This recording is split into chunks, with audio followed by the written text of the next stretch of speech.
ओम शांति। स्वराज्य अधिकारी आत्मा ही विश्व राज्य अधिकारी बनती है।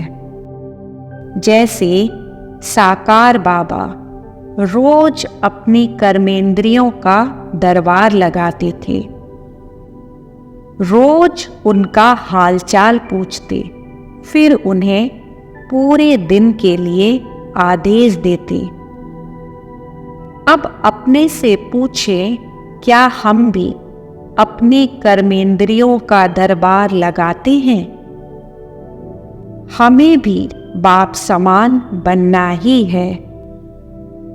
तो जो बाबा ने कर दिखाया, हमें भी उन्हें फॉलो करना है। जैसा लक्ष्य वैसे लक्षण धारण करना है। बाप समान बनना है। बस एक ही धुन, मुझे बाप समान बनना ही है। देखो, बाबा ने भी इस विधि से संपूर्ण सिद्धि प्राप्त कर लिया, तो हम भी कर सकते हैं। हम ब्रह्मा के बच्चे, ब्रह्मा मुख वंशावली ब्राह्मण हैं। हमारे लिए कोई भी कार्य असंभव नहीं है। तो आइए हम भी अपनी कर्मेंद्रियों का दरबार लगाएं। आज हर एक कर्मेंद्रियों से बात करेंगे। हर एक कर्मेंद्रियों को सारे दिन के लिए आदेश देंगे। फील करें, मैं देह में चमकता हुआ सितारा, कर्मेंद्रियों की मालिक, स्वराज्य अधिकारी आत्मा हूँ। ये मेरा शरीर मेरा राज्य दरबार है। इस दरबार में कर्मेंद्रियां मेरी प्रजा है और सूक्ष्म कर्मेंद्रियां मंत्री है। मैं आत्मा राजा, शरीर के दरबार को चलाने वाले विशेष राज्य अधिकारी हूँ। मैं राजा अपनी सभी कर्मचारियों का समाचार लूंगी और उन्हें कुछ आदेश दूंगा। सबसे पहले मन मंत्री से पूछते हैं। महसूस करें, ये मन मेरे सामने मंत्री के रूप में उपस्थित है। मैं आत्मा राजा मन मंत्री से पूछता हूँ, हे मन मंत्री, आप रोज के कारोबार में क्या करते हो? आपको तो आदेश दिया गया है निरंतर श्रेष्ठ संकल्प करना, व्यर्थ से बचे रहना, सबके प्रति शुभ भावना और शुभकामना रखना, शुद्ध संकल्पों का रमण करना। क्या आप इस कार्य में तत्पर हो? बताओ मुझे। मन मंत्री ने जवाब दिया, हे राजन, मैं प्रयास तो बहुत करता हूँ, फिर भी भूल हो जाती है। आत्मा राजा कहता है, तुमने तो अनेकों जन्म अपनी मत से चलकर कितना नुकसान किया है। अपने भाग्य को गवा दिया। तुमने सारे कल्प में आधा कल्प अपनी सारी शक्तियां गवाई।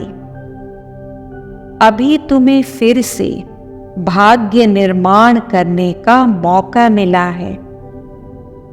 हे मन मंत्री, अपने में विश्वास मत खोना।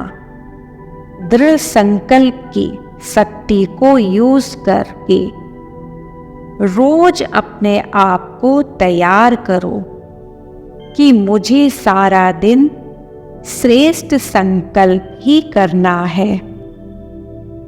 अब बुद्धि का पोता मेल लेते हैं। बुद्धि, तुम हमेशा सही निर्णय करती हो, कभी यहाँ कभी वहाँ भटकती तो नहीं। अपना सारा समाचार सुनाओ। बुद्धि कहती, हे आत्मा राजा, मैं तो हमेशा मन को ही फॉलो करती रहती हूँ।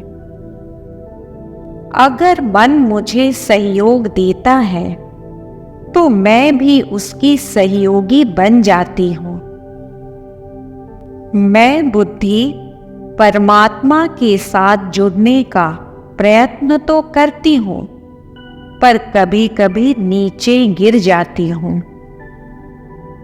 अब आत्मा राजा कहता, इस समय तो तुम्हें ईश्वरीय बुद्धि मिली है, इस वरदान को यूज करो। भाग्य बनाने के लिए भगवान सद्बुद्धि दे रहे हैं। सही समय पर सही निर्णय लेकर अपने को आगे बढ़ाओ। अब संस्कार मंत्री से बात करते हैं। हे संस्कार, तुम्हारा चार्ट कैसा है?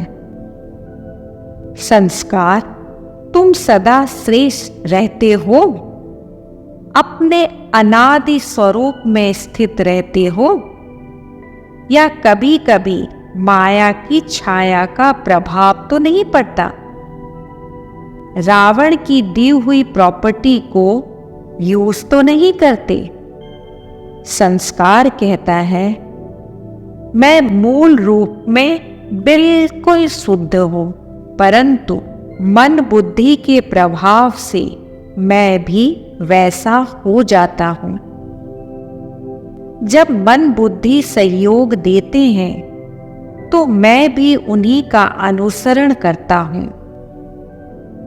आत्मा राजा संस्कार से कहता है, क्या तुम्हें स्मृति है?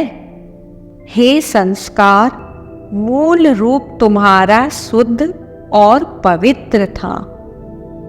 तुम दैवी गुणों के स्वरूप में अपने को अनुभव करते थे।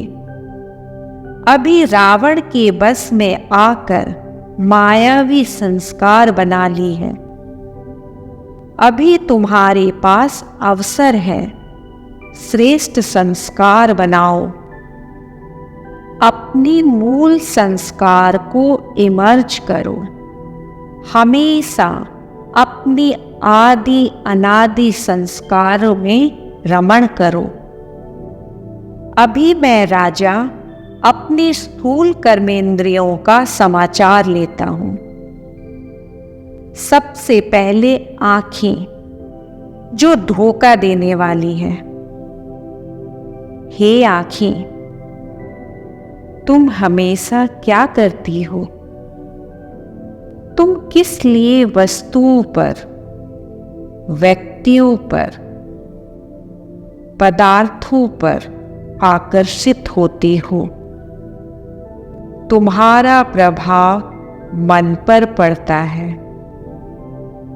जो चीज देखने के लायक नहीं है,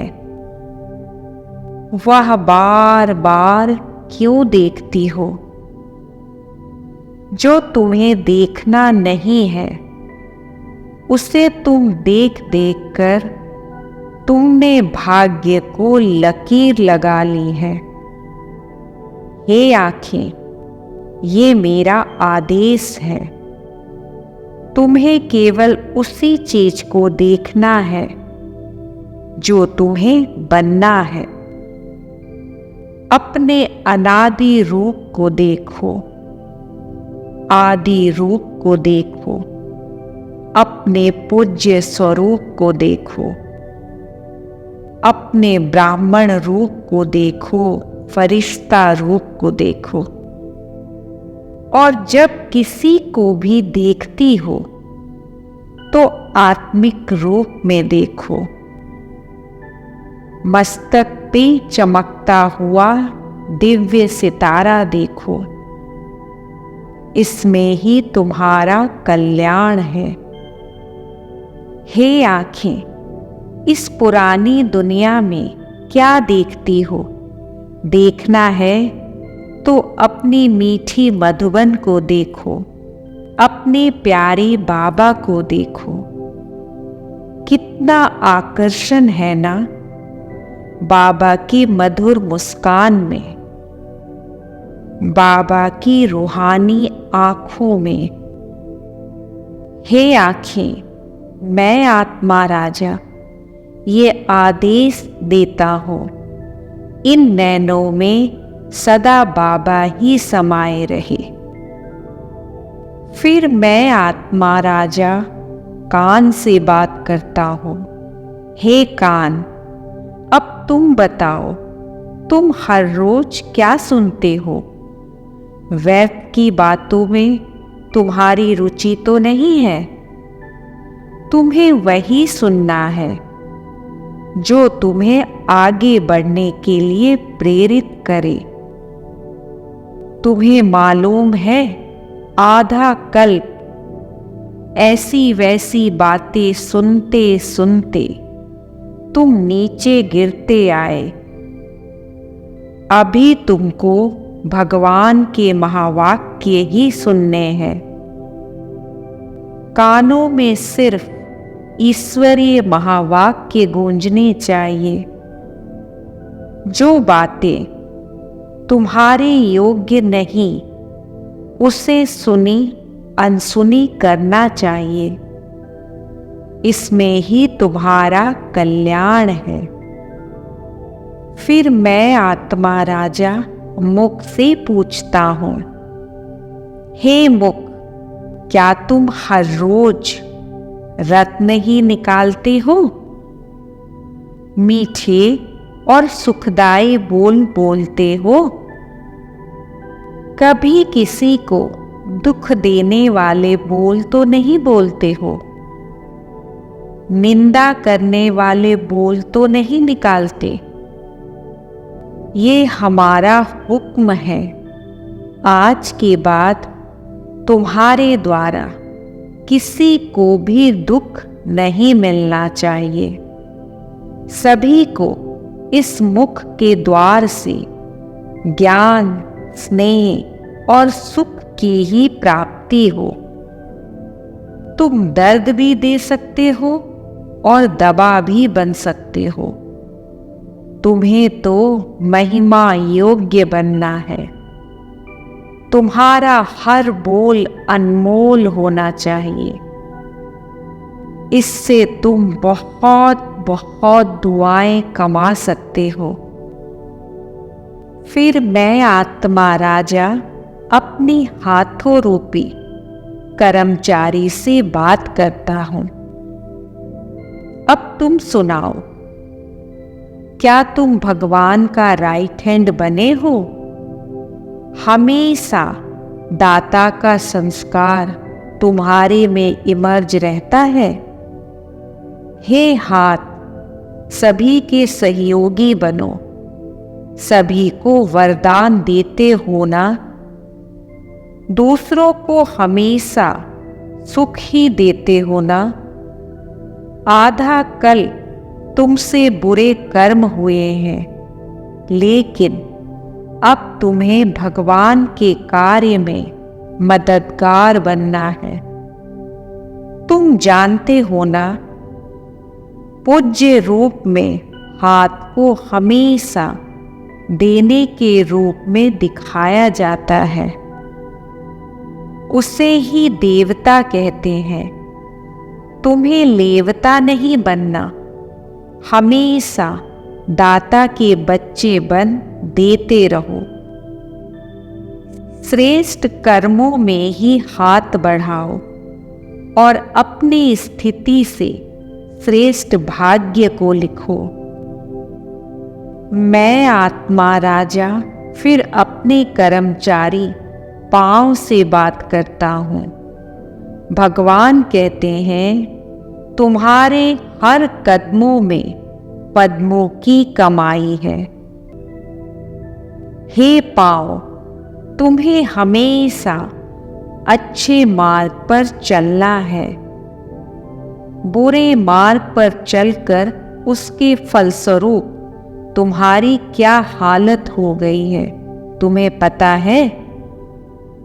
अभी तुम कदम में पदम भाग्य बना सकते हो। तुम्हें अभी भारत को स्वर्ग बनाने में अथक बन खूब सेवा करनी है, क्योंकि संगम युग की यही बेला तकदीर बनाने का समय है।